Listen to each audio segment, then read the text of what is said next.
Welcome to Minneapolis Sound Radio. I am Tonya Giddens, and today we're doing another Artist of the Month podcast, and we're doing it for the month of Badia. Say, do you remember Badia? Dancing in September, the September Artist of the Month.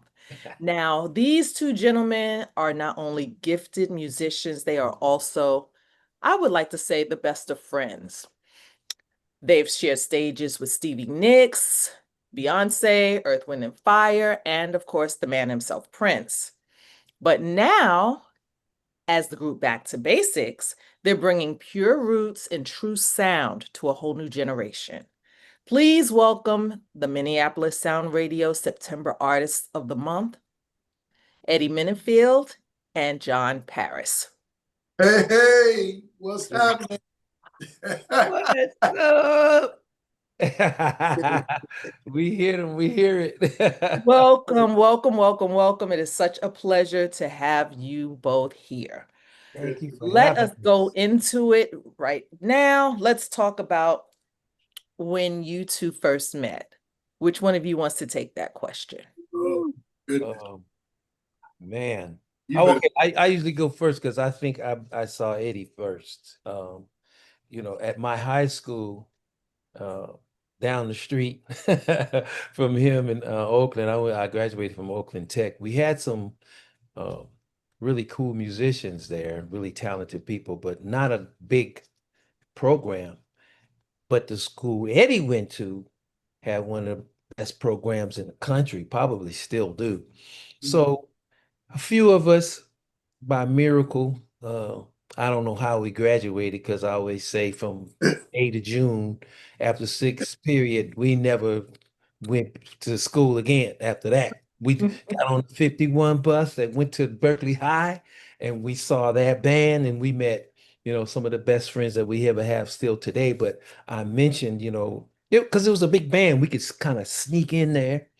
And I remember this one time I saw this guy stand up and take this solo and just blaze it like it was nothing. And just sat down, I'm like, who is that? So my parents, we were raised around a lot of jazz, and there was just a certain timbre of alto saxophone that I love. It was, of course, Charlie Parker, Nat Adderley Jr., and all the greats.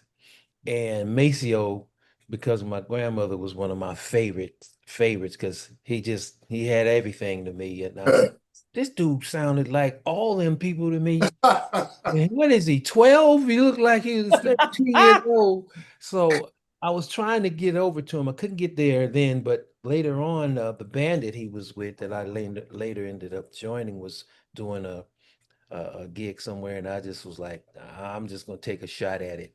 You might think I'm a weirdo, but I gotta go introduce myself to this dude because I want to play with this guy, right? So me not really having a bunch of game at all as far as introducing myself, I just ran up to, man, you sound like Maceo. Hello, you sound amazing. And he did just what he just did right there. He just started laughing, and we just locked in ever since then. Back on high school. Yeah. I thought John went to my high school because I see him every day pretty much. Oh gosh. So I had no idea that he wasn't like in graduating when I was graduating. I just thought he was, because you Oh, know how it was in high school. You had your periods and you. So I just didn't see him through the whole day because we was just in different periods, different classes. But he was definitely there on time. So I had no idea he went to a whole nother school in a whole nother part of the Bay Area, which is Oakland. And I was like, oh oh, man. this dude is a Berkeley High guy. No, Yeah. kidding. What was it like discovering each other's talent so Oh, young? And well, now John talked about when he first discovered you played. Now, what was it like when you discovered he played? Well, John was, we were in rival bands, but we were actually managed by the same guy. Mhm. I mean, he's one of the top tour managers in the country, but his name is Marty Hung. He takes care of everybody. I mean, you name it from Fleetwood Mac on down to Rolling Stones. He's just something. But he had an agency, and John was in one of the bands. His band was called Travelers in Time.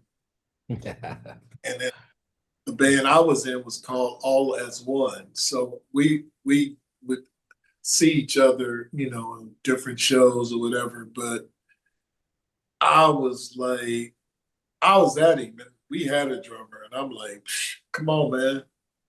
Come on, quit playing. All the way up until my group was going to take a trip to Japan for 2 months, play at a club out there in Tokyo, Japan. And I begged him like a week before. I drove him to the BART station. I begged him, man, come on, man, please. I was ready to change drummers, get rid of the drummer. If he'd have said yes, it would have happened. But he was a good dude. He was hella loyal to his crew. And he said, man, I can't do it. And I was like, man. But I didn't stop. When I got back, I picked up where I left off. 2 months later, I like, man, come on, man. He ended up joining in, and he ended up coming over to our group, him and a keyboard player who was Cat Gray, who toured with Sheila as well. And now the musical director on Dwayne, Let's Make a Deal. Yeah. Oh, wow. He does all of Wayne Brady's product. Cat doing it big. Yeah. He's Wow. been Wayne Brady for years. But he did tons of stuff with me and John. And we're actually in the house band for the Magic Hour with Sheila for that short-lived series late. Right.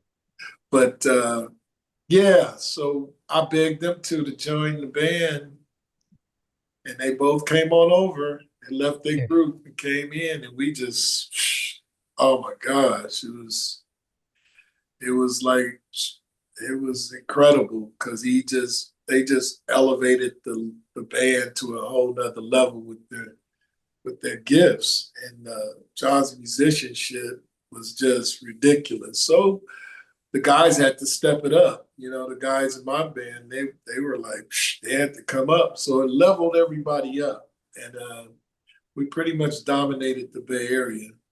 So it was a good thing. And yeah, he says that we elevated him, but that band was kicking our band in the tail. We just had a little gift. Real bad. So. It was a great union, man. It was so inspiring to me. I love what they were doing from the beginning because I'm a show band dude. I love that, and they had all of that cornered. You know, yeah, we just was musicianship, everything. So, but when he came in, we had our little, you know, we had pyro. Ain't no way no band. Oh my goodness. Broke little brothers gonna have pyro. We done rigged some pyro to go off with a light switch and a fuse with some gunpowder in it. Yeah. That's how we go out pyro. Oh yeah. You know, we went to those extremes. We want to be more than just the you know, the music side. We wanted to, because we was trying to be like Earth, Wind, and Fire. And look what happens. Talk about full circle moment. Absolutely. Who knew? We're gonna talk about the elements, and we're gonna talk about the Minneapolis era and how they kind of came together, because a lot of people, it's interesting. I'm thinking now as I'm listening to you gentlemen speak, that Maurice White wanted to produce Prince's first album. Yeah. And he said no. And he said no. Hell no. I can only imagine Maurice White's response to that. I can only imagine. But we're gonna talk about it a little bit more later. Yeah. Now, after you two played, you kind of went your separate ways and started doing separate things. What was the first, and I'm gonna start with John. What was the first official gig you started playing with after you finished playing with Eddie in high school? Ooh. That would be Capital Recording Artist O'Brien, as Don Oh, used to not say. Mr. Lovelight. Yes, yes, ma'am. It's Mrs. Lovelight, and he's is so, yeah, that's my dance on the drum right there. Yeah, Yeah, girl. he that dude, man, and I don't talk about him enough. He was I learned so much from him, so much from him. Like that's when we really most of us and there were some guys that we would play with also with Eddie and all of us. All it was just a big, huge community. Mhm. Got in the studio and really learned how to record, really, the difference between live and just studio tricks with drums and Uh-huh. EQ and all of that kind of stuff. And like say for instance, Barry Gordy over there at Motown, Don Cornelius was our Barry Gordy, but we had Mm. to sneak and make sure, we got our lessons in before Don showed up because it was all business when he came. Oh, please do tell. I'd like to hear more about because Don doesn't get enough credit, Oh, I feel. Okay. And Okay. especially with him and Mr. Griffey, Dick Griffey, God bless Thousand the dead, percent. with Solar Records. They Thousand don't, I percent. never hear a lot about them. It's always Motown, it's what are the other labels? T-Neck Records Yep. sometimes, the eyes Absolutely. but you don't really hear unless you're really into music about Solar Records. 100%. And now, Don was like, a DJ here where I'm at right now in Chicago, and he was Mm. running the streets. He was in it, with all our heroes, the activists with, Medgar Evers and Martin Luther King and everybody. I mean, his radio station blew up, which led to the TV show. But, when he got into the record business, that's when he met Mr. Griffey. So that this is a funny parallel. So when Kat and I were in the band when all is one. Sheila Escovedo had Mm. just came off the road, I think, with George Duke, and she had been, flirting with doing some R&B stuff, back then. So she decided she wanted to, you know, I'm gonna put a R&B band together. So she sent her brothers out and people out to do some scouting, and our band, like Eddie says, we were pretty popular. So I knew the Escovedos. I knew all of them because we would go see them all the time. And we're doing a show somewhere, and I see Juan back there, and I'm like, "Oh man, is that Juan? I know it's one of them Escovedos. I can see." And Ah, he comes up to me, and I'm the drummer, so I'm like, "Uh-oh, this could be a thing here." It's like, "What's going on?" I introduced myself to him, and he goes, "Yeah, man, we talk a little bit." And he goes, "So, yeah, you're a keyboard player, man. He's really good." No, he asked about the keyboard player. All right, okay. My sister looking for some musicians, to start this band, and I think he would be great. So I told Kat about it. He hooks up, goes, does the audition, gets it, and tells us what was happening. And man, I think what Eddie, maybe like a month later, maybe not even a month later, they start looking for drummers, and he tells Sheila about me looking for a drummer that could sing and play and just understood what that part of the game was. So I'm like, man, I'm probably not going to get this because I knew the caliber of musicianship she had, but he told me I'd be good for it. So I'm like, what the hell? I'm gonna go see and meet Sheila E. If that's it, that's all I get out of it. I'm cool, because we was all gawking at that time anyway. It's like, I'm just gonna go out there and just stare at her for a minute. So I ah, go and audition, and it was great. It was fun. That's when I met my buddy Skylark. Skylark wrote System of Survival for Earth, Wind and Fire. okay. Yeah, Skylark. And there was a guy, Jerry Pete, Gary, what's his last name? who was it, man? Not, Jerry. what was Jerry's? Jerry McNeil. Yeah. Yeah, Romy Geroso. So Romy was playing guitar also. Now, here's where the connection with Solar happens. The Whispers were co-producing the record. Mm. Now, when we did the showcase for Mr. Griffey, he wanted the band, but the deal was not something that Sheila was interested in. But through the relationship that Don had with Dick Griffey and Don Cornelius, O'Brien was looking for some musicians. He needed a guitar player. Scotty tells Don and Dick about Romy. Romy goes audition, gets it, gets the gig with O'Brien. Next tour, they looking for a drummer. Romy tells Don about me, and that's how that whole connection happened. And Yeah. it was kind of funny because Romy was telling him, "Yeah, man, he's got a good ear, and he does this." And Don kept asking him, "Was he a nice guy?" And Rome's like, they used to go at it. It was so funny. And he said, "Why do you keep asking me that?" Because can I cuss on this show? Yeah, No, go ahead, have at it. no, I'm just kidding. Because that's the other thing they didn't know about that elegant man. He could put some words together. But God, he just said he didn't want to work with anybody that was difficult. Right. He came to this club. Don came to this club in the Bay Area where we used to play and audition me. Him and Reggie Rutherford, man, and that was, man, our clout went through the roof. Then, of course, that Don Cornelius back there, Mr. Soul Train. So Oh that's how boy. all of that whole Solar thing happened. The whole whispers, Don Cornelius.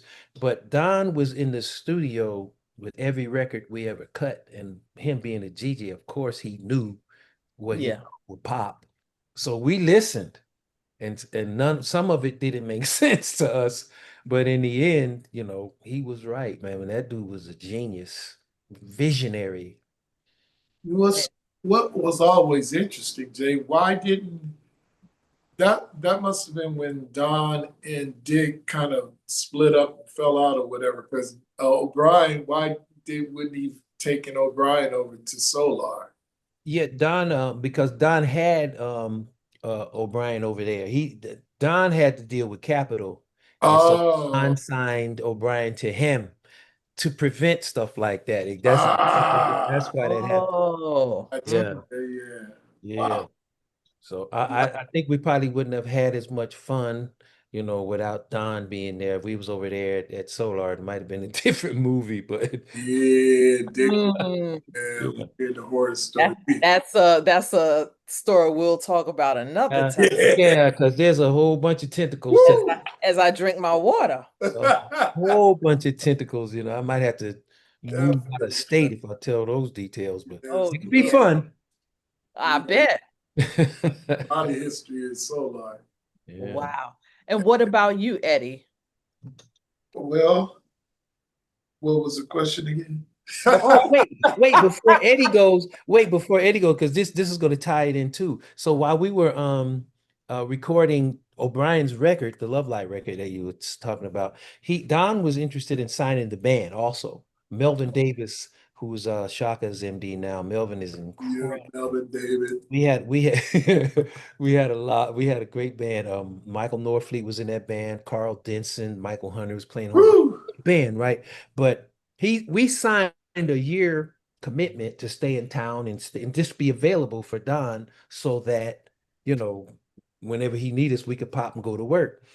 I'm telling you, maybe 3 or 4 weeks after I signed that thing, Sheila was ready to put the band back together. And we had always, we had a really close relationship with Sheila back then, because she always come see us. She called me up. Let's go. Let's go. Yanni, she used to call me Yanni back then. Prince did the record. We ready to go. We about to go do the Purple Rain tour. Let's go.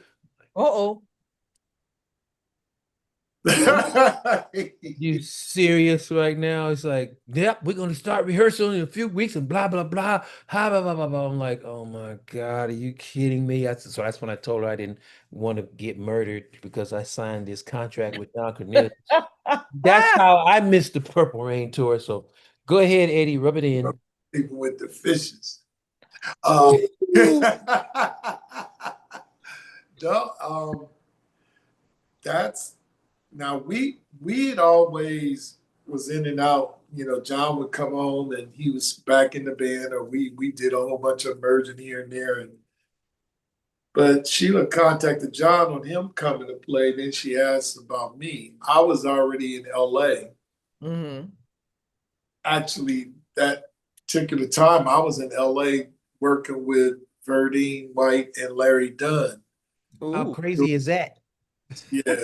So, Crazy. so I mean, I have to tell this story because people only connect my beginnings to Prince and Sheila. Mm-hmm. That was not my true beginnings. I Right. give credit where it's due. And I mean, the reality was I got the call while I was in LA working with Verdine and Larry doing some production stuff, and it was great. Um, and our dear friend Larry White and Kurt Crumpler, we were down there on the music mission, So you know, I'm fanboying out, because I'm hanging with these guys, which me and John never missed a Earth, Wind and Fire concert. Yeah. I don't think it was one that came to the area that we wasn't attending. And somehow we had no money. That's why I can't figure it out to this day. Somehow we ended up like always on the floor in front of the stage, some kind of, you know, Somehow. it was amazing, but John calls me, I'm in a hotel room in Sherman Oaks. Yeah, yeah, Sherman Oaks, right? Yeah. Yeah. I don't know how he found me. I'm still confused because we had no mobile phones or pagers then. Wasn't no such thing. Yeah. He run at the hotel room, phone rang, and it's John. And Sheila looking for you, man. I'm like, what? Sheila look, why? I'm in LA. I'm kicking. I'm kicking it with Dean, man. What you talking about? Yeah, Sheila trying to find you, man. She wants you to, he explained to me. I was like, man, I'll call her, man, when I'm done. I'll call her later. Because, Glamorous Life wasn't out. It was coming out. Mm-hmm. It wasn't what it was, what it turned to be. Wasn't even, so when that, so I, And hold that thought for 1 second, and let's be clear. You did not play on the actual track on the album. That wasn't you. That was not me. That was the great Larry Williams from Sea Wind Horns, Mr. Jerry Hayes' partner. I get pleased. Folks always thought that was me because I was there. I was the only visual of that solo from day one. Right. I mean, and then when I had to learn that solo pretty much, and I've recorded and played that thing a million times, but that was Larry Williams, and I was mad at him at that point because the solo was so dope, and I wasn't playing like that. I'm like, nah, I can't play this, man. And no, that was not me. All the work I did was after The Glamorous Life. All my recording with Prince was everything after Glamorous Life, which was Love Bizarre, that whole Romance 1600 album. Yeah, The Ladder, From Around the World in a Day. His records, Nation. Run the Day, and various other, cuts. So, but that was, that was all kind of me and John being in touch and connecting, and still had a brotherhood. That was my brother, And now, man, he was on the road, mind you. He was probably just got off some tour bus with O'Brien and found me. It's like one of them old documentaries we should do, because we had to go to telephone booths, real. Yes.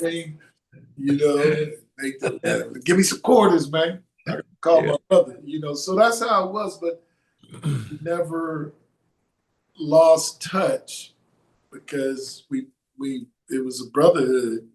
So we then start carrying that over to other artists like the likes of Karen White. I mean, me and John we were part of that beginning, and we'll get into that too later. But Yeah. we connected some dots there, and just we just started, and then we ended up working together back with Sheila years later. We did the Magic Hour with Sheila together, and I mean, we just started hitting different artists after 7. Oh my God. Uh-oh. I don't want to talk about that one. Woo! Oh, Yeah, let's Oh boy. Levert, that was fun. Levert was getting Mm. just sitting Ooh. up away from that one. Ooh. All right. Yeah, we All don't right. want to touch Are that. you sure? You sure you want us to? Okay, all right, come on, T. Come It'll on. be in the book, sis. But Yeah. get the transcript. Like your boy Morris said, it's in the book. Right. That's right. And that would definitely go make the book because Ah. I got some. He got the whole chapter on that one because that was. And well, let me ask you this, Eddie, and I've wanted to ask you this, and I've asked you this before in private, but I want to ask this in public. Yeah. 1985 American Music Awards. Ooh. Oh. You all are playing live. This is the first time Sheila plays, and I'm sure she was doing it on tour with the glow in the dark drumsticks. Right. You're on there, the band is kicking, you're playing your tail off, but we can't hear a sound. I mean, you and I could see the veins popping in your forehead. You playing, you really getting into it, and there is no sound.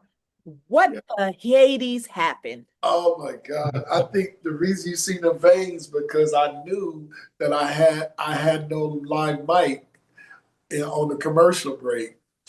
See, that show, everything else was pre-recorded. The only 2 live mics was my mic on my horn, which was a wireless, and Sheila's vocal mic. So if you go back and review it, you'll kind of get tickled about it because I had, but let me tell you, they count down on commercial break. Okay, 60 seconds, 60 seconds, 30 seconds, man, 30 seconds. I'm tapping my mic and I'm not hearing nothing. Oh man. 5 seconds, nothing.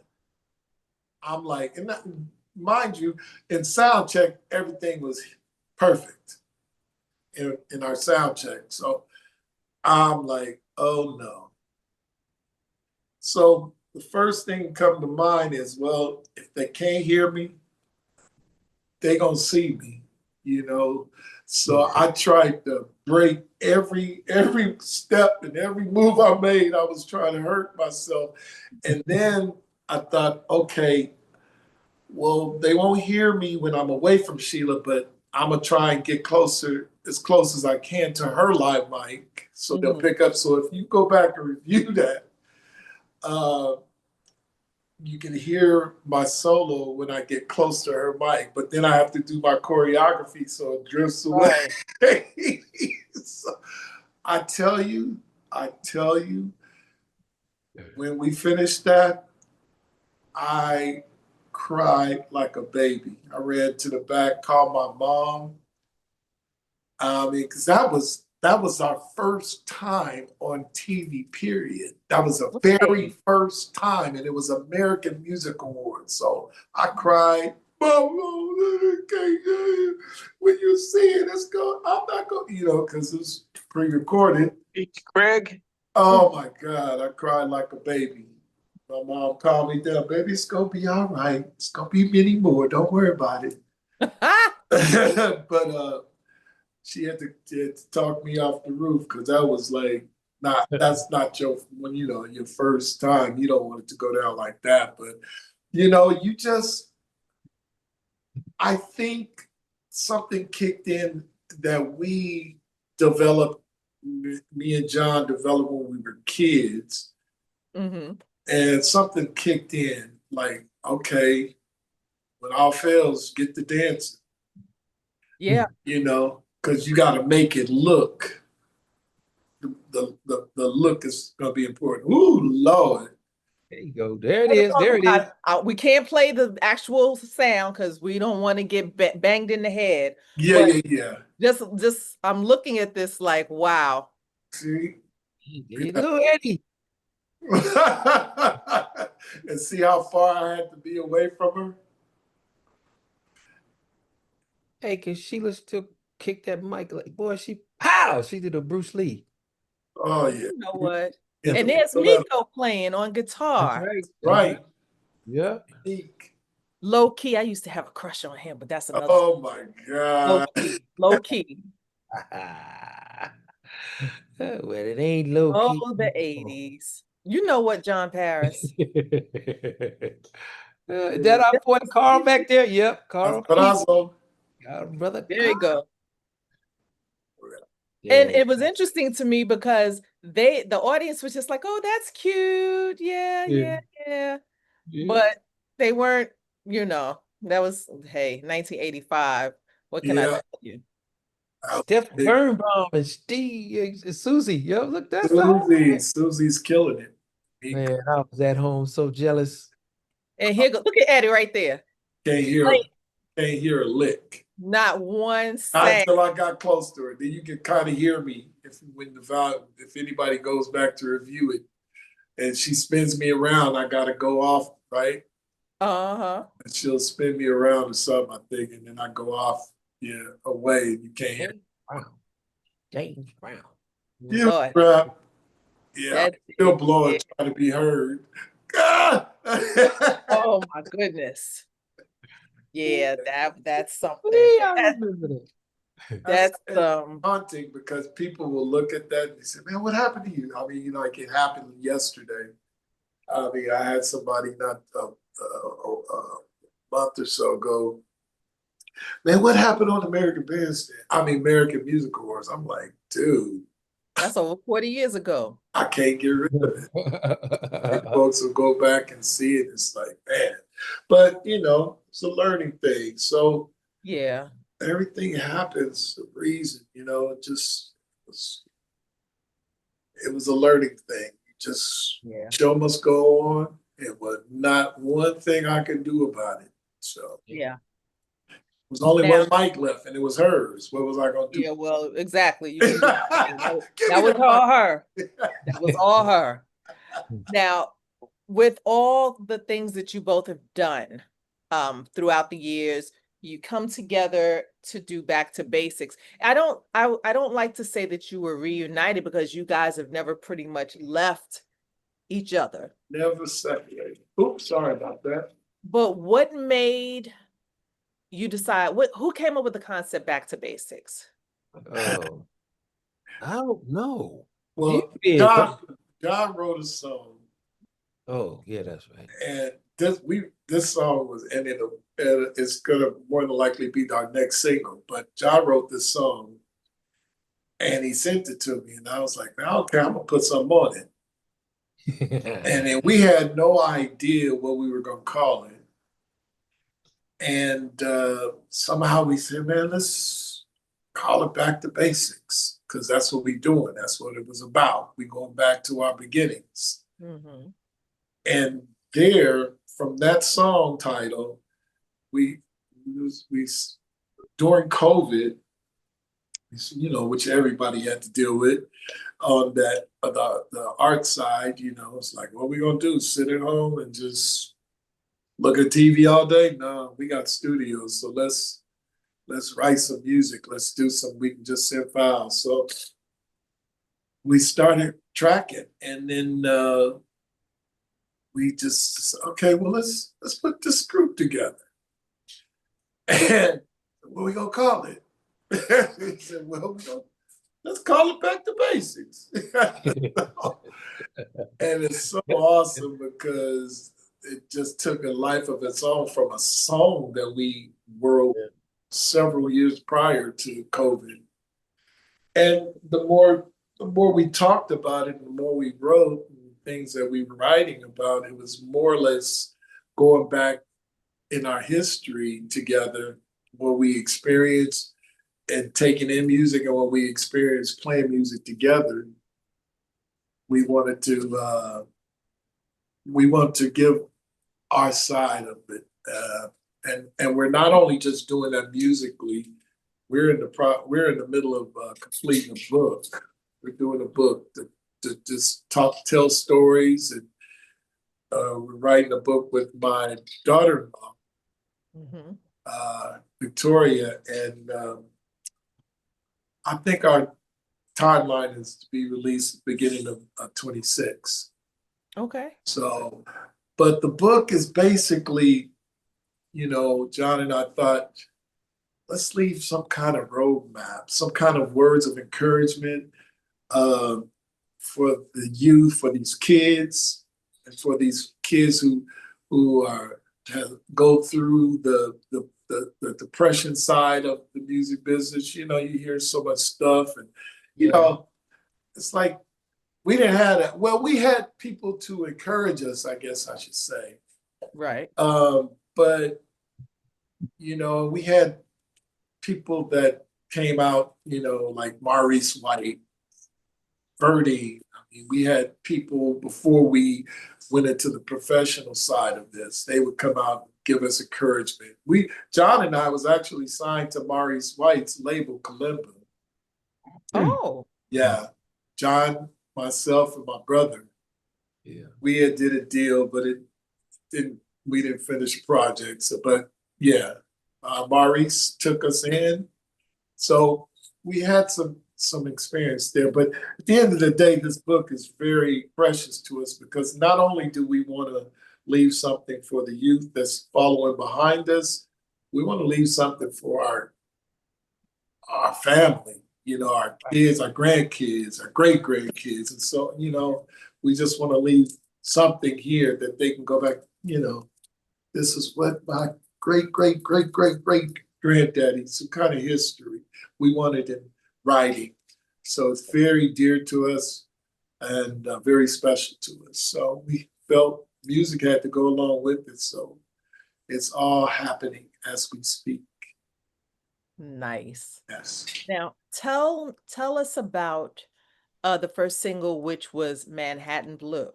The first single was actually After the Game. And Oh, that's right, with Wayman Tisdale, the late great Tisdale. That's right. that was the first one.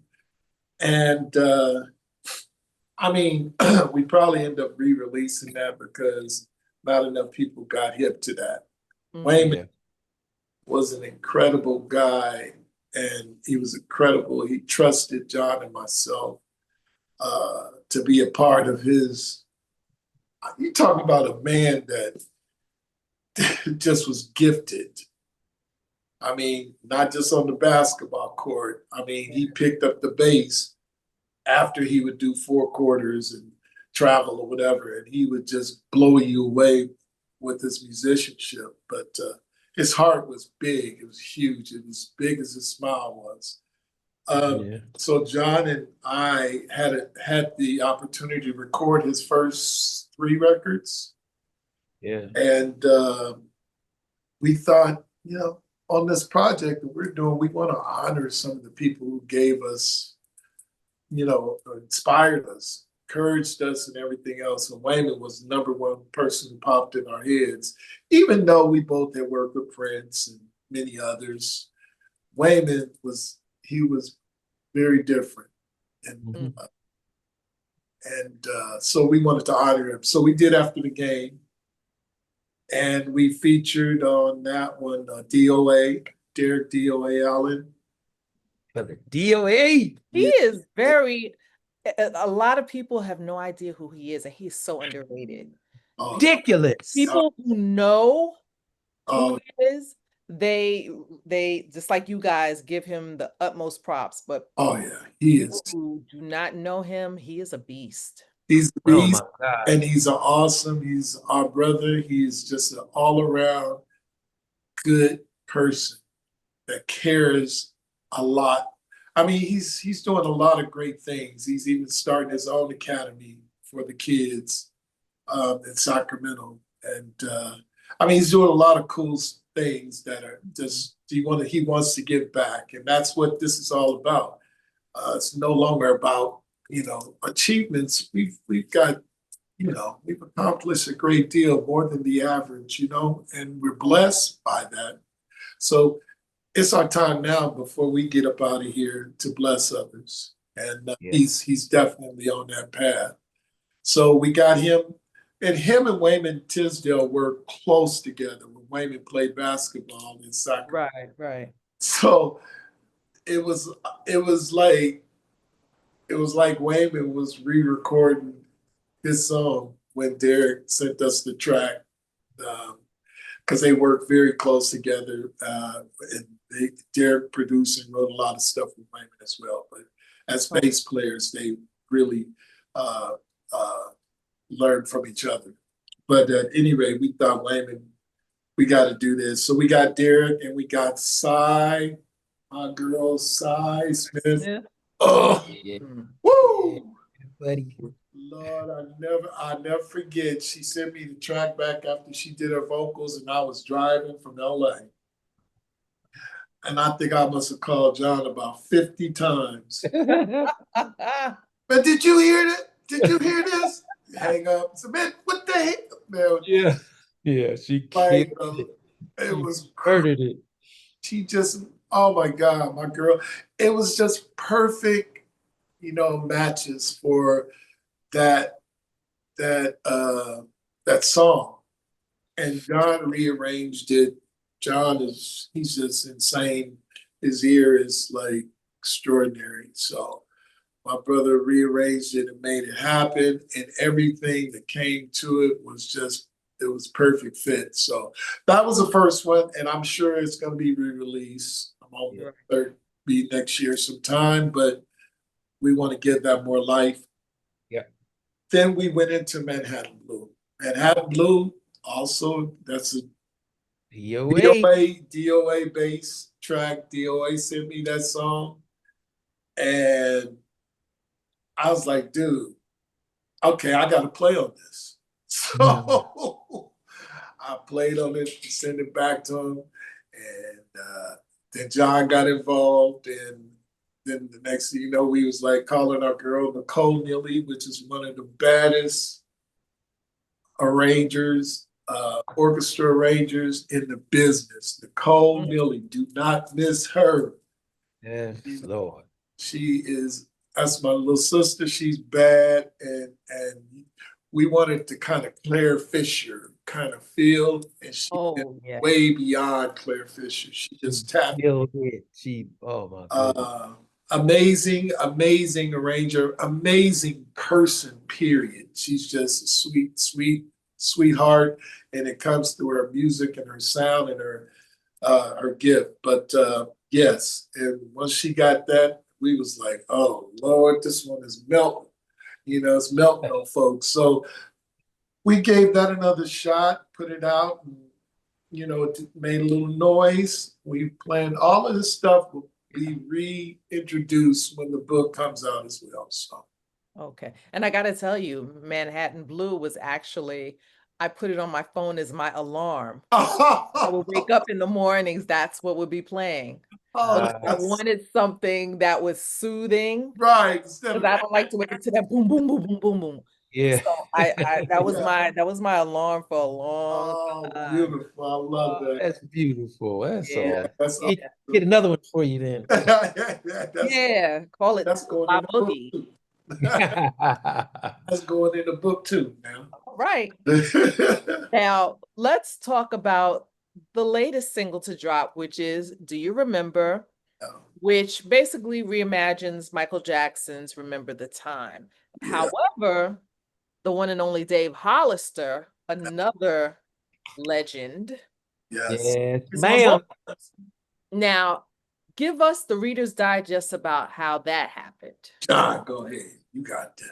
You know, I hadn't not even thought about how foolish it was to try to do a Michael Jackson remake, anything of that nature. But the vamp, as you hear it in the intro, though that chord progression, I was actually working on a remake of a slide tune that I loved so much. And, you know, so many people had done it so many times, but I was hearing the verse melody of if you want me to stay. And I wanted to color it a different way, like that. And it just kept going this way. It just kept going. I'm like, okay, Lord, I hear you. I'm gonna listen. And sure enough, once I got it to feel like something, that melody popped into my head. That chorus of "Do you remember?" just popped in my. Do you remember the time? Popped in my head. I'm like, really? Like, wow, we work on some more music, and let's see what happens. And I did the best way I could with the track, and I sent it to Eddie, and we like, okay, let's see what happens. I hope we don't get stoned for this, but let's see what happens. And I'm trying to remember what made us think about Dave, because I don't think he'd known that we were doing this group situation. But No. he found out somehow and called us and threatened us. He's like, "Oh, y'all ain't gonna be doing no group." See, we have like a long history with Dave, though, Yeah. way back to, like the Digital Underground Tupac days. We know Yeah. him then. Oh, Yeah, Yeah. and there were several groups, that Eddie and Dave were in, and Jimmy, our buddy Jimmy Drake, he was actually trying to get me to play drums for the group that they were in, Force One Network. Yeah. I, Yeah. I I was out. I couldn't come back. But we had always been for years. I mean, like late '90s, talk about doing something. And so when he found out we was doing that, he's like, "Well, I thought we was a band." I thought, uh-uh. like, David, look, 20 years ago. So, needless to say, we sent him that track, and when he sent it back to us, Oh my God. I'm like, Lord have mercy, man. And Right. he did it so fast too. I think he gave it back to us like the next day. I sent it to him Yeah. late Day afternoon, later. and So the he next day I see these tracks, and I'm like, man, no, you did not do that. I'm like, okay, shoot, Dave is on here. We good now. I start sticking my chest out then. Oh, Lord. Let's go.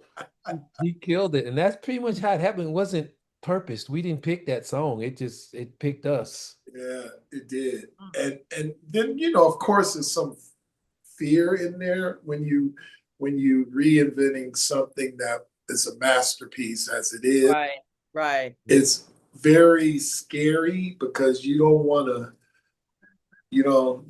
people to freak out. You're Yeah. going to paint Picasso and do, that artwork. It's like you got to be very careful when you do Yeah. that type of stuff. But How do you balance honoring a classic while with putting your own stank on it?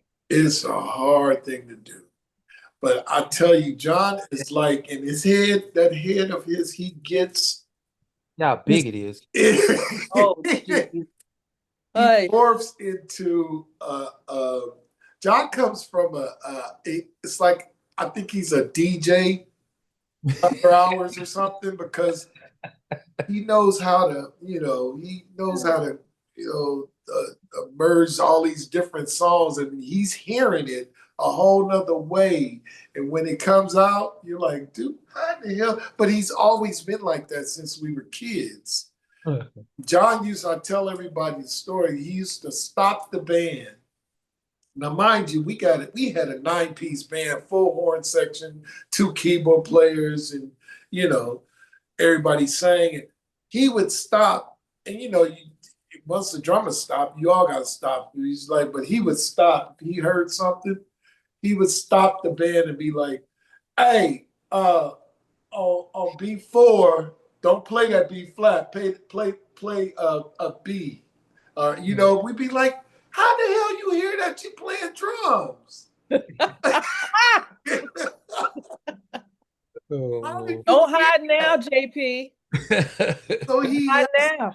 he's got this gift, and I don't know, it could be a curse too because he just hears music different to me, and I've always admired that about him. But I'm almost glad I don't have the same problem because 2 of us would probably drive each other crazy. But I was about to say, if both of you had that oh same thought process, oh yes. No. Could not be Hearing pretty. so many different things. And I think Prince was a lot like that. I mean, Prince, that's why he didn't trust too many people with his stuff, you know? If Right. he heard it and it wasn't what he was thinking, what he had already up in there, along with the other 1,000 songs going on, you know, he went a different direction. I'll do it by myself. Right. How Temptation was recorded. Really? Yeah, oh yeah. Oh. Temptation was being rehearsed on tour with the Revolution Mm-hmm. and sound check. And after that rehearsal, Alan Leeds tapped me on the shoulder, said, "Pack your bag, we're going to LA after the show tonight." I'm like, what? We was in Ohio or something. We were going to LA tomorrow. We were going to LA after the show. I'm like, oh man, what is this? Yeah. And the next thing you know, we go to the Jackson concert. That was a victory tour last night. We walking around the Jackson's victory tour concert and went through that whole thing and got back in the limo. And Prince said, "Hey, I'll see you. I'll give you a call later." Took us back to the hotel, and next thing you know, he was. I'm sorry. He was. Right. He went right to Capitol and started recording that song by himself. Wow. And I sat in the hotel, you know, waiting for his call. Pretty much didn't know when he was going to call. He called the next day. "I'm ready. Car's going to be downstairs to pick you up," because you couldn't leave the room. We didn't have phones. Right. So you had to wait for that phone to ring in your room. Boy. And I was just me and him at Capitol Records. Played my stuff. And it wasn't that the Revolution did a horrible job or it was a bad, it was just not what he had up in his head. It wasn't coming the way he was hearing it. I mean, I think that is incredible. So I do it myself. So I'm gonna do it. I can play all these instruments. Might as well do it myself. Yeah. What's the phrase? If you want something done right, what you do it yourself. Right, exactly. Boy. John, and it's only a few that John has that ability and that gift as well. I mean, I must say, Chucky Booker reminds me a lot. My boy Chucky, our boy Chucky, he's a lot like that as well. And another one that is highly underrated. You don't hear a lot about him. You don't hear a lot about Chucky Booker. Oh my gosh. You're talking about just I mean, he's corrected me on horn parts that I thought I've been playing all my life. Yeah. So no, it was the funniest thing. We were in rehearsing for his the group Chucky Booker and University 2.0. We in LA rehearsing to do comeback, you know, date. And he's in another room, John number 2, in another room recording some other parts for our live show. And I'm playing this line, an Earth, Wind & Fire line. I'm playing. And he screams out the room, "Eddie, no!" And it was like, man, I'm the horn player. I know what that. I can play that. You know, I'm like, come on, Nick, bro. What do you? And sure enough, he was right. And I got home because I came home a week later and I had to record the parts for it. And after reviewing the original, I'm like, this man, like, he was on something else. How did he hear that? To correct me, it was 2 different music things going on at the same time, and he just it was like probably just something like a bee sting or something to him. Like, man, nah, that's wrong over there. I gotta fix it. Hold on. But he's got an ear like that. That's amazing. But his gift is like mighty. I think people like that. Oh man, They're very rare. And Yo, unbelievable. I remember I got invited down to they were cutting Nice and Wild. oh wow. And I went down, because DOA was cutting his bass, and it was like going to a basketball court when you like 5'4", 5 foot nothing, and you got all these big old. It just felt like I was getting bullied in the funk for real. I just was like, Did you I just say was, getting bullied in the funk? yeah, man. It was so I Um, was holding myself like this, like I was cold. I was like, there's no way y'all are being this funky right now. And I had this look on my face. Are you cool, man? Yeah. yeah. I love this. They was so in it. It was so deep. And you are so right. He just does not get the credit that he deserves. Oh, Dude is God. insane, So underground. talented, man. Woo, He's gonna boy. get he's gonna get it because Yeah, he will. he gonna come back, and DOA and myself and all the other cats he's got surrounding him is boosting him to motivating him, to get his because Chucky's done a lot for the industry. Yep. yes, Uh, he had. he's blessed a lot of great artists with his vision and his drive. And I mean, you name it. Tina Turner, come on. Woo-wee. And Janet's he was Janet's MD for a while. That's when Janet was rocking it. Yeah. Bam. Well, I'm not saying Yeah. she's rocking it now, but with DOA, that band, DOA, Chucky, the Oregon Brothers, Dave Ooh, come Perry, on. oh my David God. Perry. Oh my Now God. we need to do a master class on all this stuff. Right there. Right there. Yeah, y'all coming back for a second part. Don't Let's worry. go. Let's go. We Well, got you. I tell you what, let's do this. Let's do the rapid fire segment. So I'm going to give you a question. The first thing that comes to your mind. Donny Hathaway. Oh, my bad. My bad. I'm sorry. We wait for the question. Boy, crazy. Oh my gosh. Okay. First question. Mm. One song that never leaves your playlist. Ooh, wait. Not first. Y'all got It would probably be Cold Sweat by James Bond. it.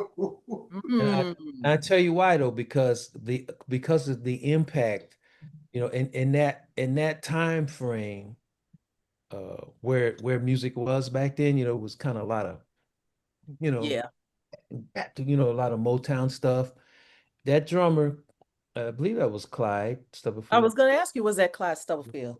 Yeah, I think it was him. I'm not 100% sure because that was still like late 60s, right? But the way he turned that beat around like that, gang, I'm like, oh my God. I used to wait literally, me and Ralph Johnson talk about this all the time. We had the same experience with this. Literally would wait by the radio for them to play that song again. Because That's wild. never heard that type of phrasing That's wild. drum play. So it did it just because of the impact. There's so many more, but that one that hit me hard. That's the first one. Okay, fair enough. Eddie, one song that never leaves your playlist. You know what? Y'all don't think I'm crazy. Most people do think I'm crazy, but y'all probably already already call it. Sailing, Christopher Cross. Yeah. Wow. And Yeah. weird joke, because it doesn't matter. If that song comes on, I don't care who's singing it. It's something about that and that chord, the chords in there and the melody. I'm like, some flash that Christopher Cross is doing. I'm not like a Christopher Cross fan by no, I mean, fanatic. I just think the song is just amazing.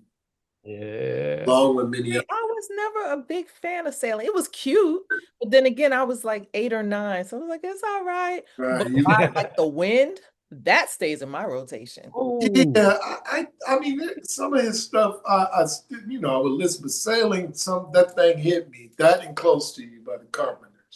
Okay, fair enough. Fair yeah. enough. Yeah. Favorite city to perform in, Eddie?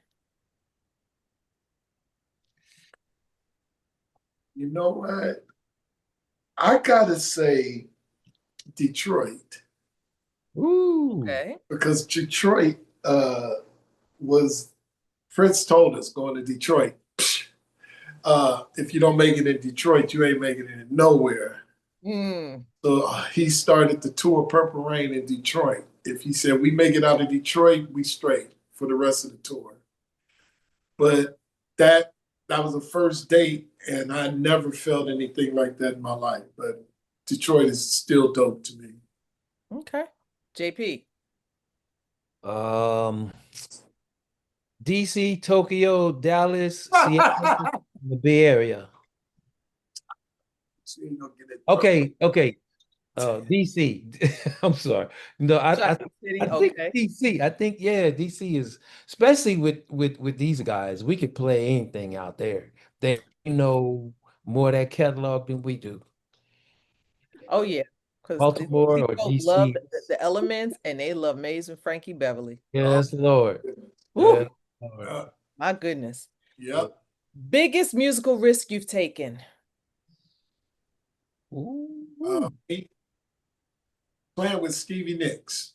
Ooh. Give us a Tour 30-second version. What was that like? was beautiful. It was strange, but it was cool for me because I grew up on that stuff with listening to our radio stations. John and I always tell a story. You have one radio station would play everything. It wasn't no separate radio stations that played this and that. And no, you had one station would go from Fleetwood Mac to Sly Stone and James Brown, and the same. It wasn't no late night. This was rotation throughout the day. We were blessed to have music like that up here in the Bay Area. So yeah, when I got that gig, it was familiar, I was like, oh, I remember that song, but still, I hadn't had experience playing in the rock world. So it was a shocker, but it was a good one. Good. And he tore it up too. He tore it up. Oh man, that was fun. So much fun watching that. Yeah. All right, John, what about you? Shoot, I would probably say accepting that Madhouse audition. And I tell you why. There, I had 2 days to learn 15 songs with no lyric or no melody. Just numbers. All numbers. The first record, if you remember, there were only two out at that time, 1 through 8. Yep. Second one was 9 through 15. Yep. That's it. And they were all pretty intricate. Had Yes. intros and verses and bridges and turnarounds, and they were like 10 minutes long each song. Yeah. Like, either I'm just gonna go out here and embarrass myself. I don't know if I'm gonna meet him or not. Hell, I'm gonna go do it. So, this audio gift they telling me I have, I didn't know I had it. I thought everybody learned music the same way. So when I went and I did the best I could, I usually can do pretty good with one song in one day, but 15 of them with no lyric and melody, just like there was a sax melody, of course, but I was feeling pretty good on the plane. I was feeling pretty good. I had my little Walkman. I'm still playing them over and over. Day of the audition, I walk in there, everything just start running together. 1, 5, 15, 5. Oh, whoa, whoa, whoa, whoa. Okay, let me settle down. It's gonna be all right. I had no idea what I was doing. I was nervous as I don't know what. And especially when he walked in there, I had a piece of chicken in my hand, my right hand. Yeah, it was funny, man, because Levi kept going. He's doing this. Like, what? I turned around, there he gets like, hey, nice to meet you. I couldn't shake his hand, correctly. I had this chicken in my hand and there was no time to freak out and all of that. So I think that's what probably, put him at ease too, because I had a piece of chicken in my hand, sis. So the freak out for me, which made it worse, was when it was time to play. This is what I got. Oh, Yeah, baseball signals. So I'm like, okay, 15. What is that? What the hell? Yeah. So they are waiting for me to count it off, and I'm like, I don't know what the hell 15 sound like. Right now, I just don't know. Either I'm just gonna run out of here in embarrassment or just pick up the wrong Oh, song. So Eric knew I was struggling because he was waiting for me, so he would play a little melody for me and give me a hint. I'm like, oh, thank you, God. So that went on all day. Eric Leeds. Shout out to Made by Eric Leeds. Oh man, I was like, oh man, I was embarrassed myself and everybody that called me for this, but it turned out okay. I got lucky. yeah. See what happens. Yeah. Next question. Thelma or Walona? Oh, you ain't right. You are not. Yeah. What time period we talking? Yeah. You know what?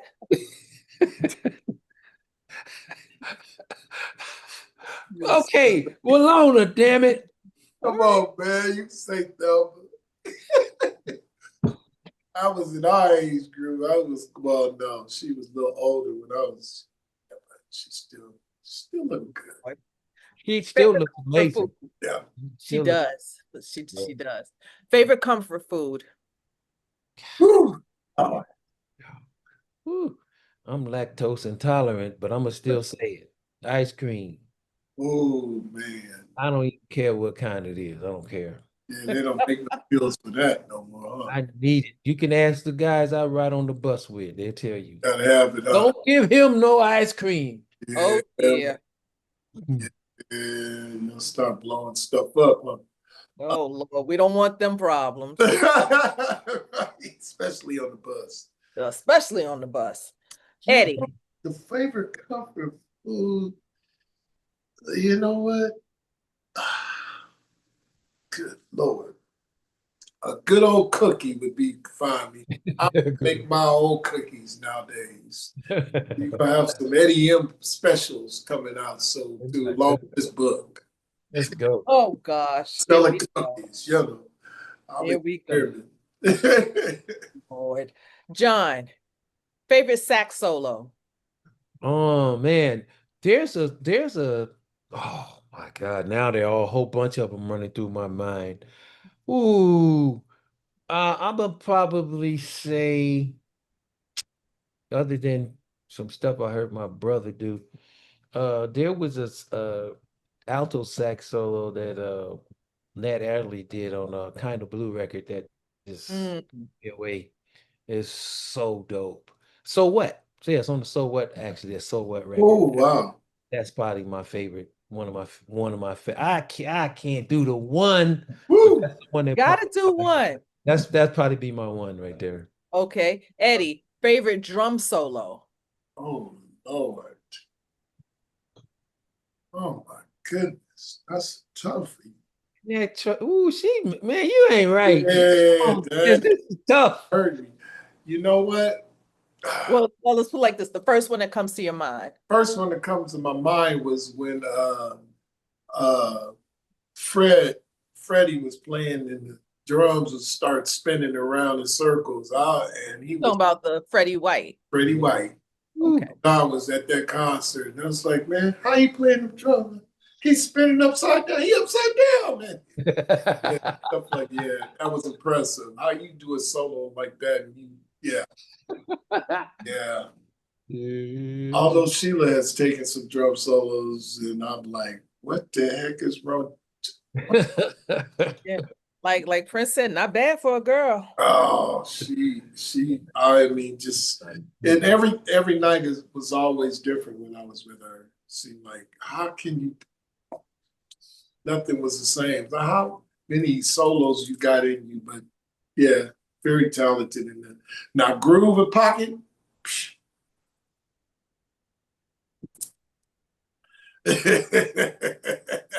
That boy with the drum set behind him. Stop trying to make me blush today. Come on, man. Oh Lord, here we go. Got some pockets. Nah, I had to say two of them for sure. No, I'm sorry, sis. I couldn't just go with the one, but the one popped in the head was Freddie. All right. Last one. John, what is the one trait in Eddie that you wish you had? And Eddie, Leader- you're gonna do the answer vice versa. he got a natural leadership uh that's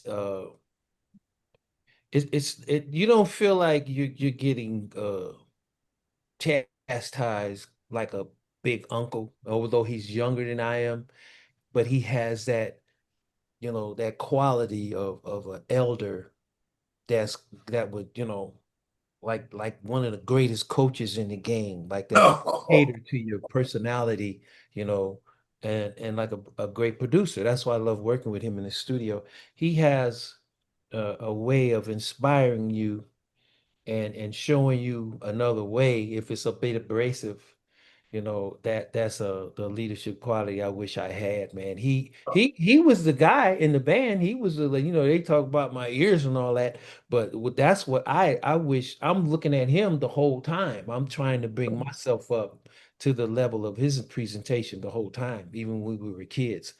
But yeah, he has that natural gift. And and as we're going through the book, I didn't want to stop him when he was going, through his part of his he's saying he, was shy and he didn't have, man, this dude, he's super gifted, and it won't be a long analogy. It's not a whole, but he has a way of making you think about things that could turn it around like very quickly, and you could still remain creative. And man, I wish I had that. Man, I almost got kicked out of the band for being abrasive, not realizing that I'm being abrasive. But I love that so much about him. I admire that so much. Oh, Thank you, my brother. Oh man. Yeah. all right. Your turn, Eddie. Woo! The number one thing, it's so many that I wish I had a bit of that my brother uh, has. I think that the number one thing I know he has, and I admire him for it, and I wish I had a piece of it, is just the way he communicates with people, the way he receives, and the way he makes people feel comfortable. Mm. He can be he can he can been up for 3 days straight, but if somebody comes to him, he's gonna greet them not just because they're maybe in the industry or some one of our peers. He's gonna treat everybody equally, and he's gonna give them every bit that he has and makes them feel warm and special.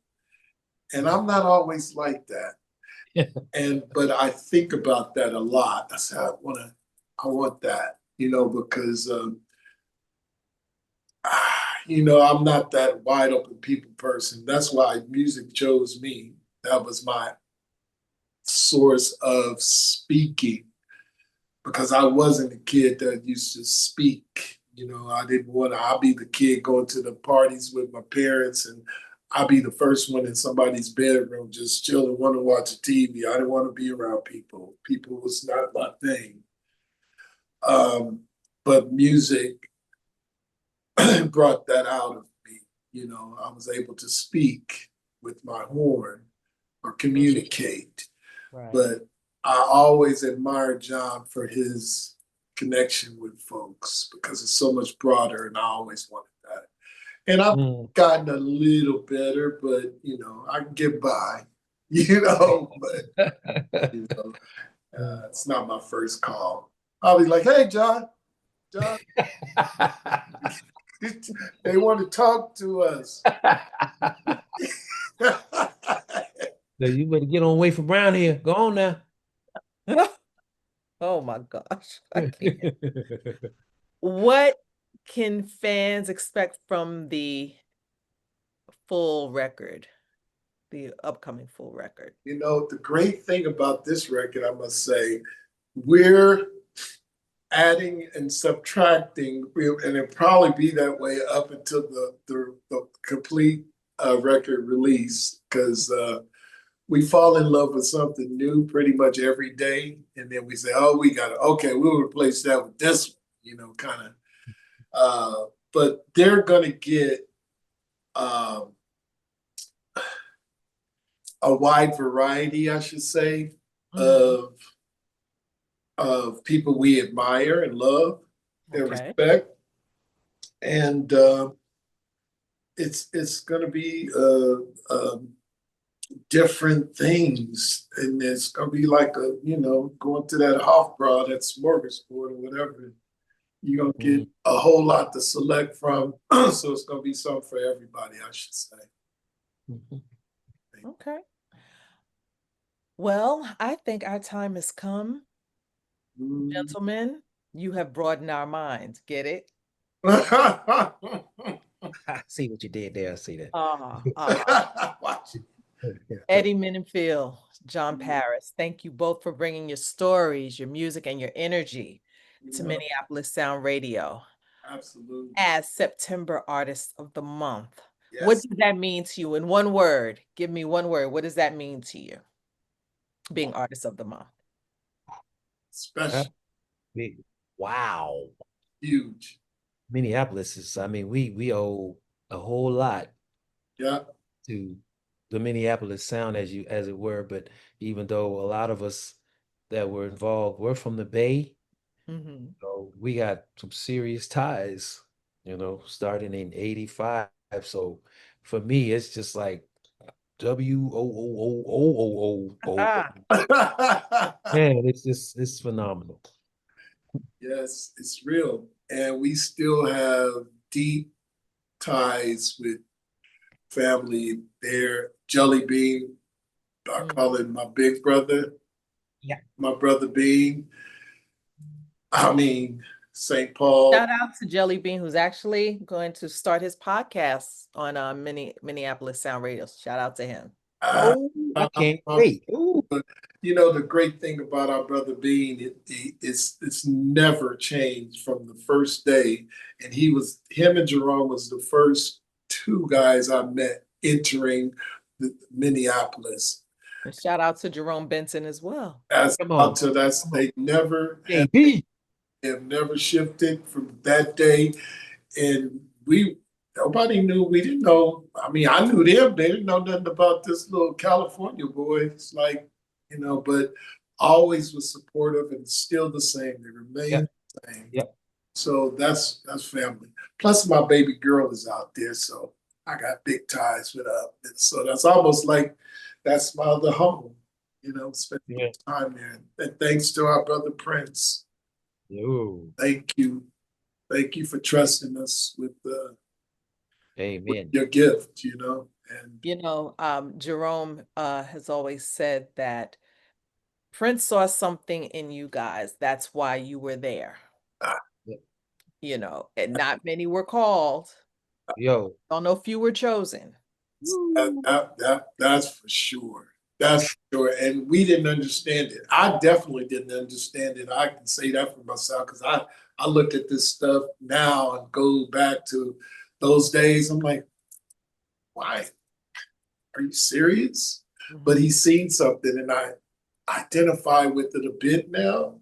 Right. Gotten older, but like, what did he see? Because when we was in it, it was like, I don't know what you see in this little black boy from Berkeley, California. But I tell you, him allowing us, and I speak for when I say us, people like myself and Eric Leeds. Erica Leeds had, of course, a lot more opportunity of expression because he stayed with them for a longer period of time. But Mm. Prince trusted him, and he also trusted me for the stuff that I did with him. And now knowing what he possessed and what he had in his brain, Mm. good Lord, it's amazing. And I love that. I love that.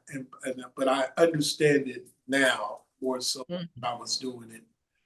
And I'm sort of experiencing the same thing. I'm doing a lot of work now with Narada Michael Walden. Oh, Michael Narada. I mean, he's the same way. He's got these ideas, and he's a genius. Though he's got these things. Reminds me of Prince. He's hearing something, and he taps into these artists that he produced. You know, all the great records Right. that he's responsible for. But he's now allowing me to put my musical vision to his creativity. I think that's Oh, man, that's huge, you know? Yeah, that is. You know, That so is. I love it. I love it to be in that place with folks, you know. So And I love the fact that you two have been in this business and creating. And you know, you're still creating. it ain't done. We ain't done. It ain't over. Y'all still in the game. Y'all still in the game. And I thank you both for your gifts. We Me love you. personally. We know we love you. We got you. Whatever you need, you know this is family. I Anytime. thank you for that. I thank you for that. So we're wrapping this up. Yes. Another edition of the Minneapolis Sound Radio's Artist of the Month podcast. Check us out on social media. Back to Basics album coming out soon. The single Do You Remember, featuring the one and only Dave Hollister, is out now. Dave.